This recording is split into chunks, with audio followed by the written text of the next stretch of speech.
The Indianapolis Colts have their star receiver under contract for the 2024 season. Well, at least for now. Let's get to it.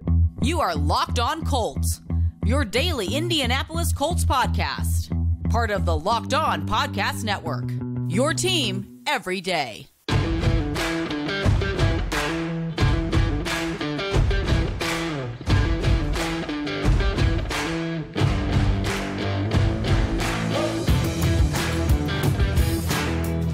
Thank you all for tuning in and making us your first listen of the day. This is your daily podcast covering your Indianapolis Colts, part of the Locked On Podcast Network, your team every day. Today's episode is brought to you by FanDuel. Make every moment more. Right now, new customers get $150 in bonus bets with any winning a $5 bet. That's $150 if your bet wins. Visit FanDuel.com/lockedon to get started. Hello, everyone. I'm Zach Hicks of HorseshoeHuddle.com. You guys know me as your resident film nerd covering the Indianapolis Colts. Glad to be here today. I'm glad you guys could all join me because we have a fun show on deck here. We're talking about Michael Pittman Jr., the star wide receiver for the Colts. The Colts locked him up with the non-exclusive franchise tag today. We're going to talk all about that, and then we're going to have some fun with our final segments. We're going to talk about your guys' responses to me and Jake's mock draft battle on yesterday's show. We're going to look through some of the YouTube comments and see, some of the players you guys want to talk about, some of the overall responses to our mock draft. We're just going to have a little bit of fun with that segment. And then to close out the show, we're going to talk about the free agent safety market and how, something I heard at the combine from a couple agents is, look, the Colts could be in play for a couple of these free agent safeties. We're going to talk about that to close out today's show. But to start off today's show, it's all about Michael Pittman Jr. Pittman Jr., the former second-round pick of the Indianapolis Colts. He's averaged over 1,000 yards a season each of the last 3 years with the Colts. Has done some really, really great things for this team. I mean, he's gotten better every single year. We've seen the production increase, even with the quarterback play not being stellar here. So the Colts had to do the right thing here, which is lock him up for this season at the very least, and still keep that long-term option on the table. So they put the non-exclusive tag on him, which will pay him $21.816 million guaranteed this season. I believe there is injury guarantee with the way the tag works, so he will get that money regardless. But with the non-exclusive tag, I've seen some people respond to this by saying, okay, look, maybe the Colts want to lose him now. Maybe the Colts are open to losing Michael Pittman Jr. for the right price and yada, yada, yada. Like, when teams put the non-exclusive tag on players, I mean, for one thing, it keeps it cheaper because I believe the exclusive tag is a little bit heavier of a price tag. But also the non-exclusive tag, it basically is the common franchise tag we see today. Nobody's paying 2 first-round picks for Michael Pittman Jr., just like with all these other free agents that got it. Jalen Johnson with the Bears, no one's paying 2 first-round picks to acquire him from the Bears. So the non-exclusive franchise tag basically is the exclusive franchise tag, if it makes sense. It's just a cheaper version of it. We haven't seen a team take away another player for 2 first-round picks in 24 years with the non-exclusive franchise tag. So Pittman Jr. will be back with the Colts this upcoming season, like Chris Ballard said in his combine availability. But it just comes down to, will that be on a long-term deal? Will that be on this franchise tag? That still remains to be seen. Now, I have a firm belief that the Colts are going to get this long-term deal done this all season. I know they were talking about it today. Even there was multiple sources from James Boyd, Destin Adams, and multiple other people that were saying the Colts were trying to take it down to the wire today just to, get a proper feel for what his market was and trying to get that long-term deal done. But ultimately, it didn't get done. Colts placed a tag on Pittman Jr.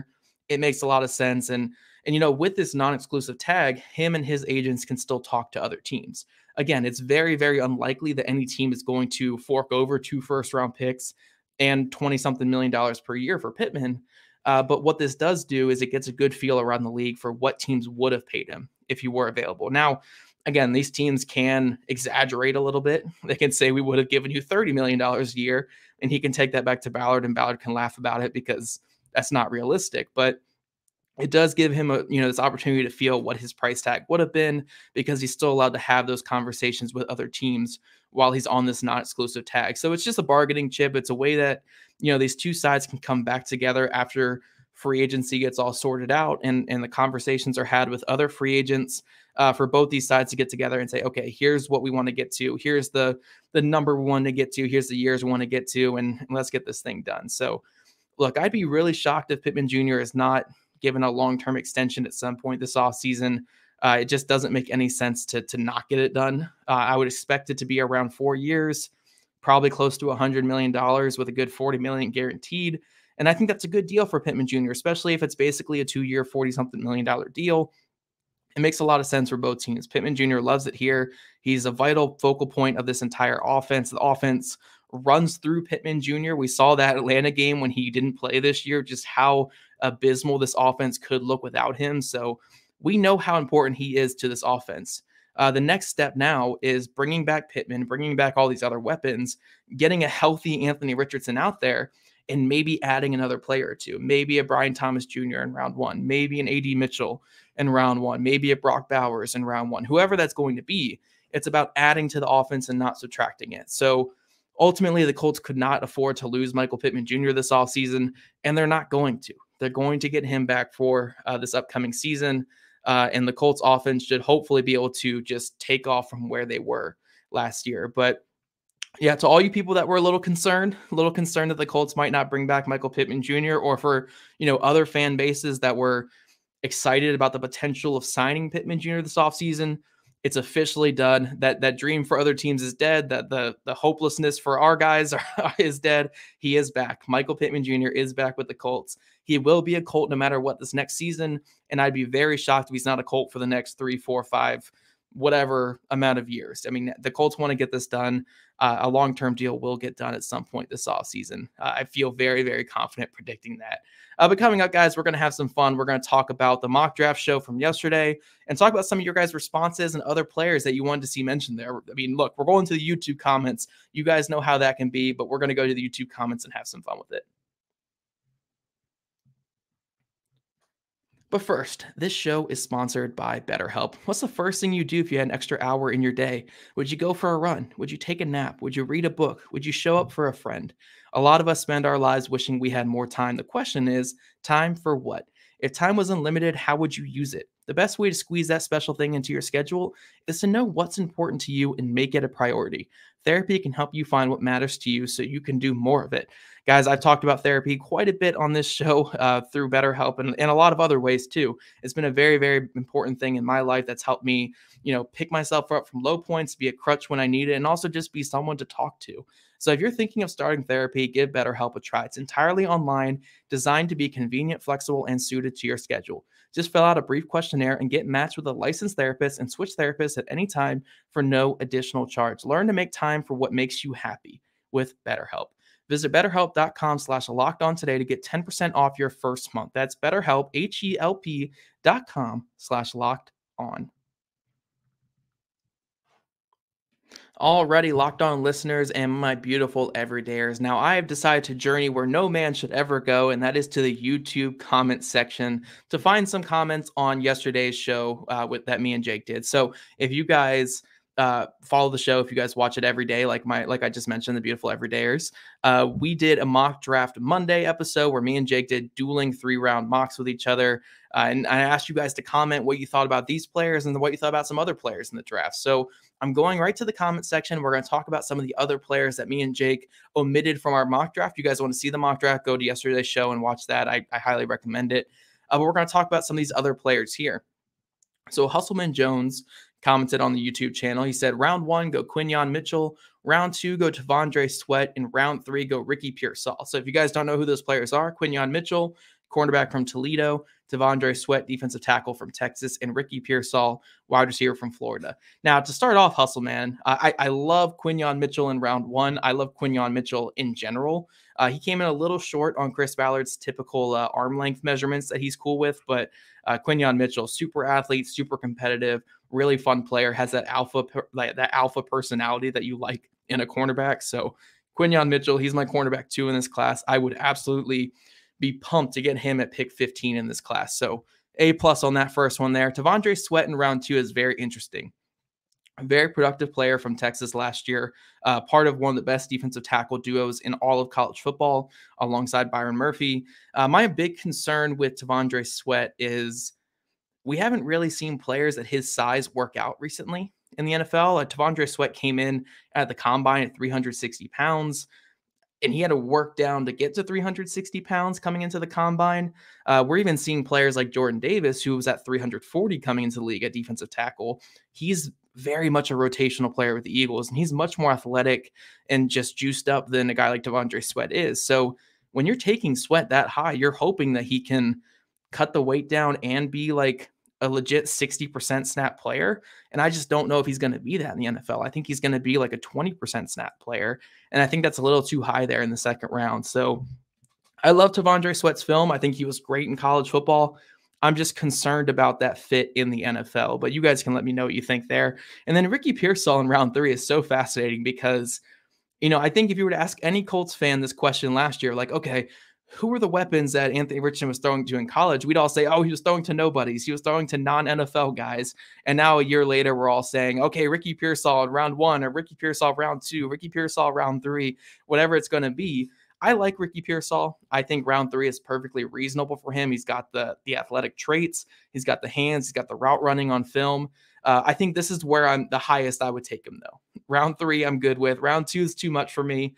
But for all you guys saying that you want Ricky Pearsall in Indy, I think round 3 is fine. I wouldn't go too much higher. Round 3 is good for me. I personally have a 4th round grade on him, but again, I'll take him there in round 3. Zine Edwards 5213, he commented saying, not sure if Worthy will work due to him, it's being a little too high, taking him at pick 15, and I don't see Ballard trading up from round 2 to get him. So maybe you can move back and get him or something like that. But I kind of agree, kind of disagree a little bit with Xavier Worthy. Now, when we're talking hyper juiced up speed receivers and record breaking speed, teams are going to take that pretty early. We've seen players of his caliber or players with his archetype go in the teens of the first round. So if there is this massive run on wide receivers, if there's this big run where Brian Thomas is off the board, maybe also AD Mitchell. I don't know if the Colts would have Mitchell or Worthy higher, and Worthy is your best receiver on the board, and you just really want to go wide receiver, I could see taking him at 15. Look, again, Xavier Worthy was an 18-year-old freshman at Texas who put up nearly 1,000 yards. He was the focal point of that offense for 3 straight seasons, led Texas in receiving 3 years in a row, hyper juiced up, great speed, really, really good player. So look, if you take that at 15, me personally, I'm not upset by that. I know I've been very high on Xavier Worthy this entire draft process, but if you're taking him at 15, I'm cool with it. If you're trading back and getting him, I'm even better with it. If you're trading up from round 2 and getting him, I'm cool with it too. Like any way that you can get Xavier Worthy, I'm pretty happy because I'm that high on him as a prospect. I think he's a really, really good player, and I would love to have him in this offense. Now, I have other guys ahead of him, like a Brian Thomas Jr., who I took in my mock draft Monday. But Xavier Worthy, I would not complain about whatsoever at 15. If the Colts took him at 15, even over some of these other guys that we talk about, I won't complain. I really legit see Xavier Worthy as the next Deshaun Jackson. So the Colts took him at 15. I'd be pumped. I think the film is good. I think the metrics are good. I think obviously the combine was great with him. He does some things that it's just rare. And you always want to add rare players to your offense. So yeah, I'm all for Xavier Worthy. I really do think at 15 or in a trade back, I'd be all for taking him in round 1. But great question there. I do think it's an interesting thing to look at there. We have another comment here about Xavier, another Xavier, Cazell3266 says, I think Xavier Legette from South Carolina is a steal at wide receiver. He ran a 4.3. Now, I think this comment actually leaves out how impressive Xavier Legette's 40 time was, because Legette ran a 4.3, but he came in at like 220 pounds. Now, he's very much built like an A.J. Brown type of receiver. I'm not making this comparison. I'm not saying he is A.J. Brown, but he's built in a similar way where it's that shorter, squattier wide receiver who's 220 plus pounds, but also runs like the wind. That's what Xavier Legette is. That's kind of where the comparison ends, though, because when you look at Legette on film, he did some good things this year. A lot of his big plays came on taking slants to the house, a little bit of run after catch type stuff. He's got some juice to get vertical. I think my big concern with him is you see the lack of fluidity on film. You see the lack of refinement on film.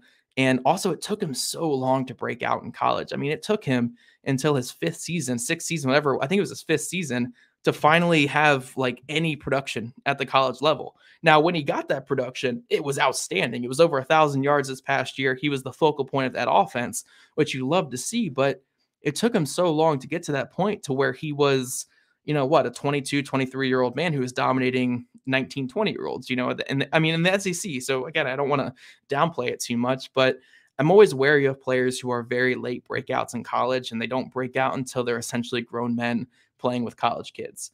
And that's my fear with Xavier Legette. And then also, again, the lack of refinement for being a fifth-year senior, the lack of the route running prowess. And I know a lot of people will look at him and they'll say, okay, cool, this is another A.J. Brown type. I'm feeling good about that.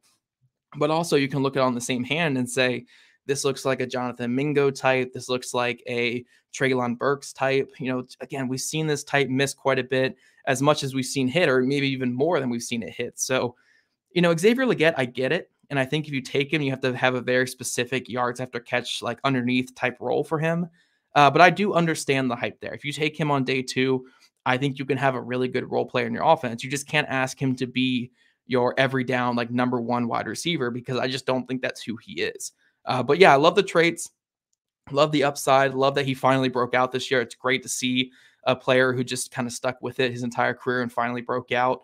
And I love seeing him run that 4.3. So I'm not like out on Xavier Legette. I just, I'm a little more cautious with him than I am over, with some of these other wide receivers in this draft class. Final comment we got here is from Terry Davis, 6336. He says, I don't get why you guys are sleeping on Wiggins. Now, I'm assuming he's talking about the cornerback from Clemson, Wiggins, who's supposed to go in the first round. Super, super good athlete. I mean, I think he ran the 4.3s.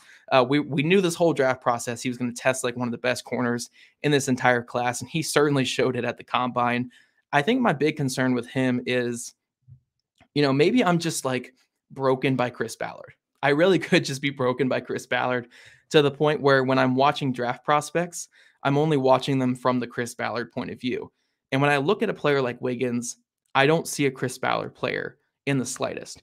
Would I take Wiggins in round 1? Sure, absolutely. I love the traits. I love the film. I think he does a lot of great things with the ball in the air. And he has some really good flashes, but I don't think Chris Ballard does, because the shorter arms, because he's kind of more like slimmer, like a narrow type player, and he's not a good tackler. He doesn't come up, he doesn't make hits, he doesn't tackle guys. A lot of whiffs in the run department. And then again, the skinnier frame, the shorter arms, is very anti-Chris Ballard. I mean, when you look at all the corners he's taken, Rock Ya-Sin, the former wrestler, you get Juju Brents, a really big, bulky corner, Darius Rush, Jalen Jones, even going all the way back to Nate Harrison and Quincy Wilson.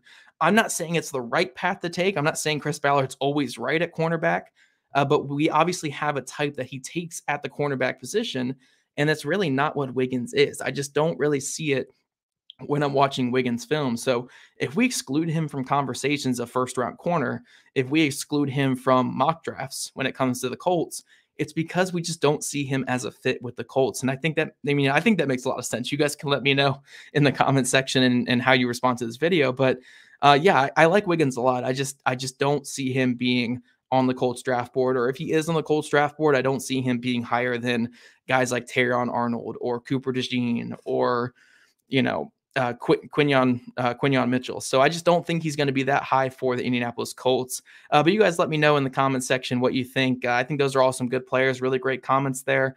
And we're going to keep having fun with all those things there. So make sure you keep leaving comments on all our mock drafts.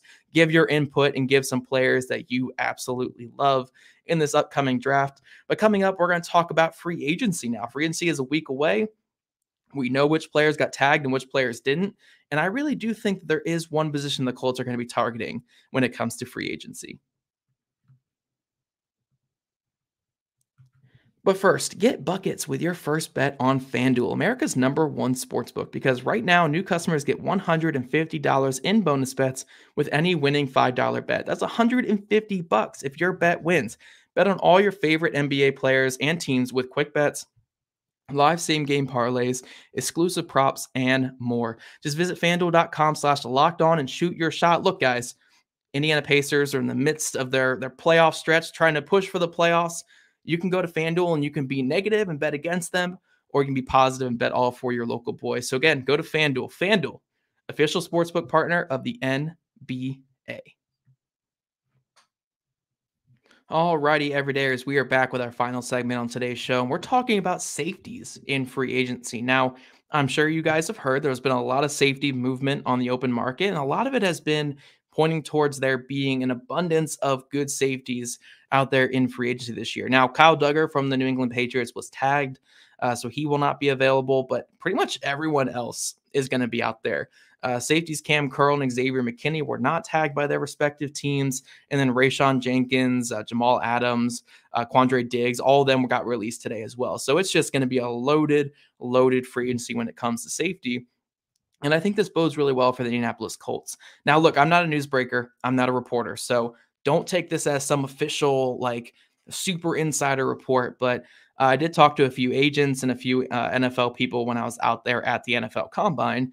And a couple of them did relate to me like, look, the Colts have been sniffing around the safety market. It seems like the Colts are going to be interested in some of these safeties. Now, I know this isn't, again, a game-breaking report or anything. It makes a lot of sense that the Colts are going to be interested in safeties with Julian Blackmon potentially walking this offseason and with the big need at safety alongside Nick Cross. So I do think that there is going to be some movement on the safety market, and at least one or two of these guys will end up in Indy. I have heard there is mutual interest between a couple players and the Colts. I'm not going to say which guys it is because, again, that's just not how you keep relationships with guys and with agents and stuff like that. But I have heard there is some mutual interest between a couple of these players with the Colts. So we'll see what happens there. My hunch when I'm looking at the safety market and when I'm looking at this Colts roster is that the Colts want to keep Nick Cross at free safety. Now, that obviously comes with some risk because Nick Cross was very hit or miss in his couple snaps out there last year, had a fantastic pick against the Pittsburgh Steelers, had a couple really bad whiffs and missed tackles against the Atlanta Falcons and against the Raiders to close the season. But I do think there is some potential there. So I understand the Colts wanting to, keep him at free safety, keep that development, and kind of go into the offseason with the plan of starting him and then having like a backup plan of a Rodney Thomas or maybe some other players that they could sign on free agency. So I do think, it's a good start to have Cross at free safety, but where I think they're really going to attack the strong safety position is in free agency. I think they're going to go find a veteran strong safety to run alongside Nick Cross.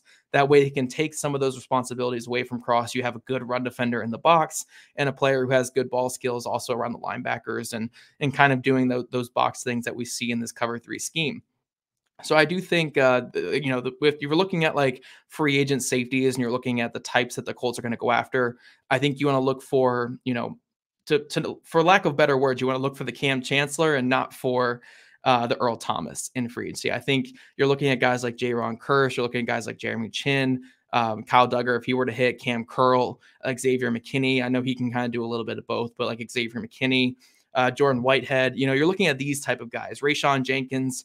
These are the type of guys you want to look at when you're looking at free agency and you're really putting together what the Colts could do in the open market this year, rather than looking at the Geno Stones and looking at the Anton Winfields if he were to have hit and stuff like that. Like, I don't think they're going for a free safety. I think it's going to be the strong safety type that can play in the box. And I'm not saying that Julian Blackmon won't be back next year. I'm just saying the Colts are very, they're approaching this with a really realistic thought in their mind where, look, Blackmon has been really good when he's played, and this season was his best career season, but at the end of the day, he has not been healthy for any season with the Colts. He's missed time every single year, and a lot of these have been pretty big injuries. So when you're looking at, bringing him back and you're looking at this whole open market, sure, you want to work back to him and maybe get a deal done and bring him back into camp at least and get him back on this team, but you can't really commit too many years to a player like that because you never know when the next injury is going to be. And maybe he'll go the rest of his career like Malik Hooker did. Like the second he leaves the Colts, all of a sudden he's super healthy, never misses a game, and becomes a really good safety. That's fine. But again, you have to look at it with the information in front of you. And the information in front of you says Julian Blackmon has not finished the season fully healthy, like ever. So you have to kind of approach it that way. I think Julian Blackmon's a really good safety, and I don't think it's off the table for him to come back. It's just they have to do their due diligence and look at all these other safeties that are going to be out there. But, we'll see if this is the position that Chris Ballard wants to spend big. He typically doesn't. And I don't think that's a secret. He doesn't really spend, the A money on B players like he likes to say. But there are options out there. Again, I mentioned a couple players, but like if they wanted to go big, Xavier McKinney is going to hit the open market, and he's a player that would make this defense infinitely better from day one. Pure ball hawk, a guy who has great tackling ability, he can play inside and out, does a lot of great things at safety. And Chris Ballard has tried to spend at safety before. He tried to give Landon Collins a big contract years ago. So maybe this is the giant safety that he's able to lure to Indy. But I think there are a ton of options is what I'm trying to say here. And it could be, an older veteran like a Quadre Diggs or like a Jamal Adams, where you're just getting, that veteran type player alongside Nick Cross. So that way your whole defense has better communication. Or maybe it is just a young ascending player like a Jordan Whitehead or a Jeremy Chin or, a Cam Curl, like a guy who just brings some more juice and some playmaking to this defense. But the Colts are going to do their due diligence. There's a lot of good safety talent out there. And I'd be very shocked if the Colts came out of free agency without a new veteran starting safety. I really do think that that's the way they're going to go with this. And they're going to have a new strong safety alongside Nick Cross going into this offseason. But we'll see how it plays out. Again, I'm not much of a reporter, so we'll see how all that plays out. But again, I feel very confident predicting that for the Colts. They're going to get a safety. They're going to take a hard look at the strong safety class, and they're going to bring in a veteran that fits this scheme and fits playing alongside Nick Cross. It's going to be really cool to see. Before we get out of here for the day, guys, though, I do want to remind you that the Indy Draft Guide, the pre-orders are now open. For $8.99 with code DRAFTMISS, you get access to an essential piece of reading for Colts fans, both before and after the draft, featuring 225 in-depth scouting reports, features, and much more. Click the link in our show notes to pre-order today. And if you guys don't already, make sure you're following at Locked On Colts, at Jake Arthur NFL, and at ZachHicks2, all on Twitter. Also, subscribe to us on YouTube or wherever you listen to your podcast. We love your guys' ratings, reviews, and we'll catch you guys back here in the beautiful afternoon talking Locked On Colts.